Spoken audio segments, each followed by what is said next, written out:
আর মা রে বাপ, আজকা দোকানে একটা কাস্টমার হইলো না। এমনি ব্যবসা চলবো?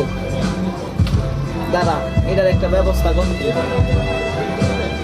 ব্যবস্থা করে করতে।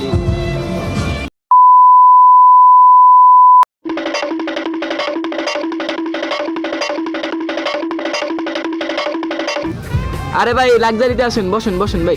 না ভাই, না ভাই, খেয়ে আইছি ভাই, ভাই ভাই না। আরে মিয়া বন বন। আরে না ভাই, ভাই ভাই ভাই, এই মিয়া অর্ডার দেন। আরে না ভাই, আরে মিয়া অর্ডার দেন। আরে না, আচ্ছা আরে এরা দেন। আচ্ছা এটা দেন। এই মিয়া দেন। আরে দিতেছি। আরে মিয়া এই যে এইটা আরে, বাবা। আরে মিয়া এইটা আরে বাবা। দুধ মিয়া ভাল, আপনাকে কইলাম মিট বক্স অর্ডার দিতে মিয়া। লাফাস কেন রে তোরা এত ফালাস কেন? এত লাফাস কেন রে তোরা এত ফালাস কেন? এত আল্লাহ কি মিথ্যা কথা বলে, তোর উপর আল্লাহর গজব পড়ুক।